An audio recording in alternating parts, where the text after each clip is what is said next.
So Meghan Markle's name is trending again, big surprise, right? But this time it's not because of a new project or some public appearance that charmed the press. Nope, it's all going downhill. And fast, it all started with this one Instagram video that she probably thought was going to be her power move moment. Instead, it blew up in her face. And not in a good way. The whole thing has spiraled into a media circus, studios backing away, fans jumping ship, executives panicking Meghan's career, or whatever was left of it is now in full-on meltdown mode. These two have sold their souls, and they've sold Harry's family down the river. It's unforgivable, and it will leave a bitter taste in the mouths of millions of people. So we can hear from those PAs, who I know at least one of them was regularly reduced to tears by the bullying from Meghan Markle. And if Meghan doesn't think she did bully, of course she can sue me, because I've said it now. Let's rewind for a second. Meghan posted a video that was supposed to be this empowering, fun, relatable moment about motherhood. That's how she pitched it. At least she wanted to show the world her sense of humor, her take on being a mom, and maybe remind everyone that she's still relevant. But what actually landed on people's screens fell off like very off. The whole thing had this cringy, try-hard energy, complete with awkward dance moves and what looked like a baby bump that had more questions than answers. People weren't laughing with her. They were raising eyebrows and asking what the hell. They just watched the backlash came fast. It wasn't just random trolls. Either actual executives at companies like Netflix and Paramount started panicking. Netflix, where Meghan had her Doka series with Love Meghan, suddenly found itself in the middle of a PR storm. Greg Peters, the CEO, reportedly wasn't having it. He was pushing back hard behind the scenes. And even Ted Sarandos, who's normally more sympathetic toward Meghan, was apparently starting to second-guess his things. It's one thing to support a public figure through controversy. It's another when that controversy makes your entire platform look ridiculous. Meanwhile, Paramount didn't waste any time. They cut ties with her completely, and other studios are either ghosting her or slowly backing away, trying not to get caught in the drama cloud that's been following her lately. It's like everyone finally realized that whatever magic she had when she first broke onto the scene is just gone. And this video didn't help. If anything, confirmed what a lot of people had already started whispering, that Meghan Markle's public image is no longer an asset, it's a liability. Now Meghan being Meghan, she didn't just stay quiet. She doubled down in the middle of all this chaos. She comes forward with a statement trying to explain the whole purpose behind the video. She says it was about proving herself to the world, especially to critics who doubted her as a mother. She said she wanted people to know that motherhood didn't take away her sense of humor or her personality, that she still is fun, still has something to say, and that she deserves to be heard. But here's the thing, just because you say something with conviction doesn't mean people will believe you. The internet saw a woman trying too hard to be quirky and inspirational at the same time, and it just didn't land. In fact, it backfired so badly that even fans who once defended her were now scratching their heads. You can almost hear them thinking, wait, this is what we've been supporting. And now with Love Meghan Season 2 is hanging by a thread.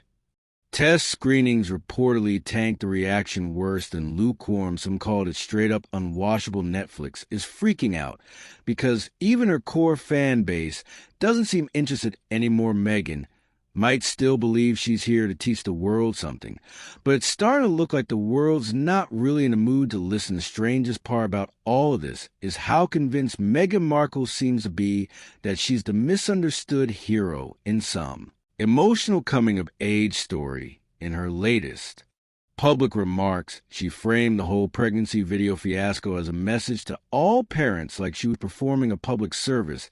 She said things like, motherhood is powerful, and that too many people lose their joy and humor after having children.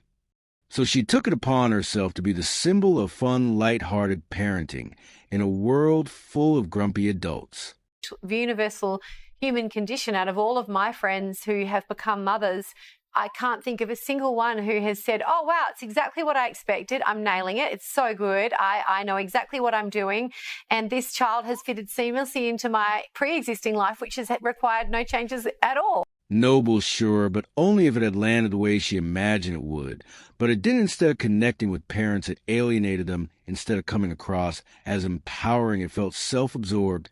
And instead of being uplifting, it gave off major tone-deaf vibes. What Meghan doesn't seem to get is that her audience isn't looking for lectures. They're not interested in abstract messages wrapped in a bizarre Instagram performance there. Especially not here for someone who's living in a multi-million-dollar mansion trying to act like she's just another struggling mom figuring out in real time. It's not just regular folks who've had enough either behind closed doors. Netflix is in a bit of a crisis. Greg Peters is reportedly furious internally. He's been pushing hard to distance the platform from Meghan altogether.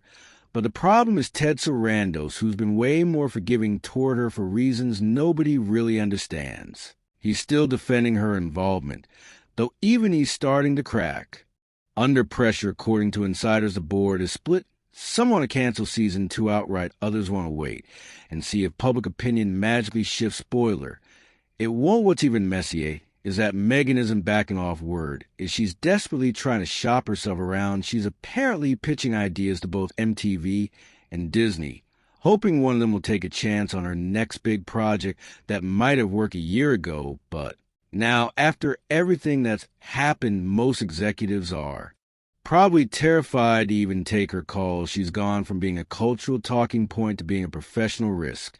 And the industry knows that to make things worse, fans are leaving not just in small numbers, either people who use to defend her online, who reposted her interviews and praise her for being real, are deleting their posts and jumping ship.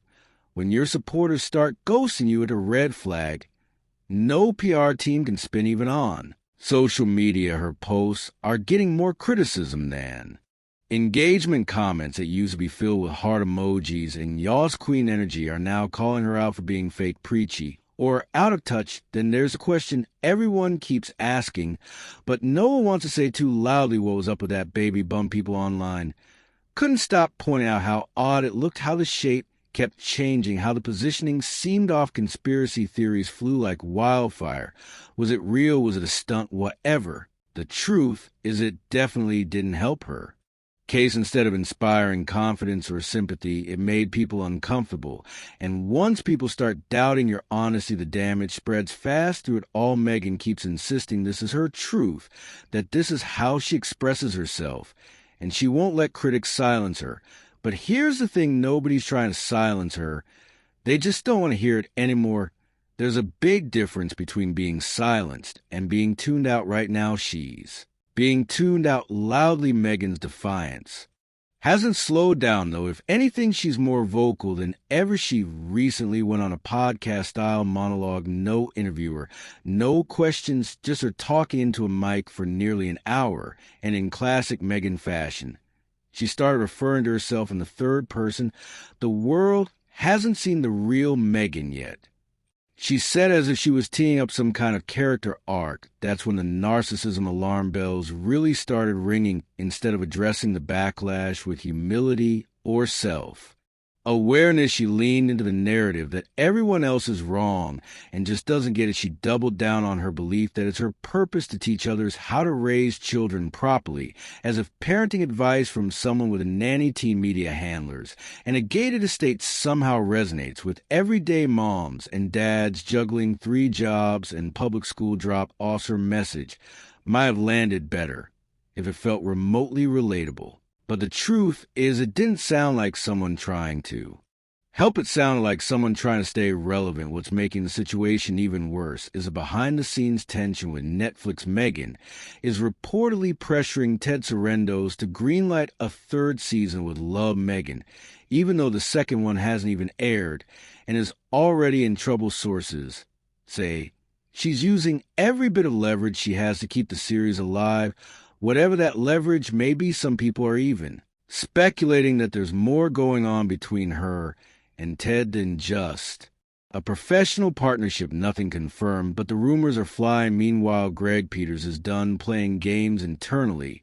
He's said to be rallying Netflix's board to cut their losses. From a business perspective, it makes sense. The test screenings for season 2 were reportedly a disaster. Viewers described the episodes as hollow, self-indulgent, and tone-deaf. Even Meghan's most loyal fans weren't impressed for a streaming giant like Netflix continuing to invest in a show that can't even hold its core audience is a massive red flag, and now they're stuck in this awkward limbo torn between loyalty politics and public opinion outside the boardrooms. Things aren't looking any better. Meghan's public image is cracking hard. Late-night shows have started using her as a punchline. Online commentary is brutal. Even the media outlets that use to defend her every move are backing off when the people who once championed your story now treat you like tabloid fodder. It's usually the beginning of the end. The sad part is that she still believes this is a comeback story. She's acting like the world is just being harsh and that eventually the tide will turn. But in reality, the more she talks, the more damage she does. There's no calculated redemption arc unfolding. There's no sudden wave of sympathy on the horizon. What's unfolding is more like a slow collapse, of public unraveling of someone who refuses to read the room. And then there's season 2 with Love Meghan quietly creeping towards release. No real promotion, no hype, just this quiet, hesitant energy coming from Netflix, like they're bracing for impact. Rumors say Meghan has poured her heart into the new season, trying to reintroduce herself. But let's be honest, if the reaction to her viral video is any indication, no amount of rebranding is going to change what people already believe. Sometimes when the public moves on, they really move on. And right now it looks like Meghan Markle is shouting into a void that no one's listening to anymore.